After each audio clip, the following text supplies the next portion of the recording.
So yan, quick update tayo sa launching country. Makikita natin nakatapos na ng isang span ang launching country na dilaw dito sa Mamatig, Cabuyao, Laguna. At yun nga, nandito na sila sa pangalawang span dito sa between Pier 1148 at Pier 1147. At yun nga, makikita natin yung isang segmental box girder na nakalutang doon. At yun nga, waiting pa siyang maikabit.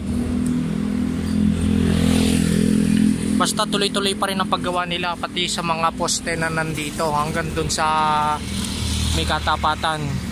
Dire-diretso ang mga ginagawang poste doon. Ito nga yung unang span na natapos nila dito sa Mamatig or sa buong South. Ito ang pinakaunang span na natapos sa buong South Commuter Railway, sa southern section ng NSCR.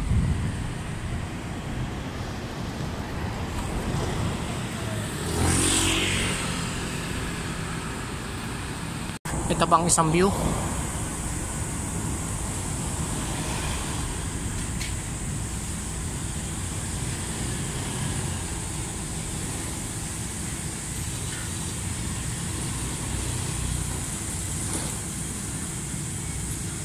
Siguro hanggang dito muna ang video natin sa quick update natin dito sa launching country ng dito sa Mamatig, Cabuyao, Laguna. At yun nga, maraming salamat sa panonood. Huwag niyo kalimutang mag-like ang video, subscribe, turn on all post notification, at leave a comment kung anong masasabi niyo sa video na ito. At yun nga, maraming salamat sa panonood and I'll see you guys soon.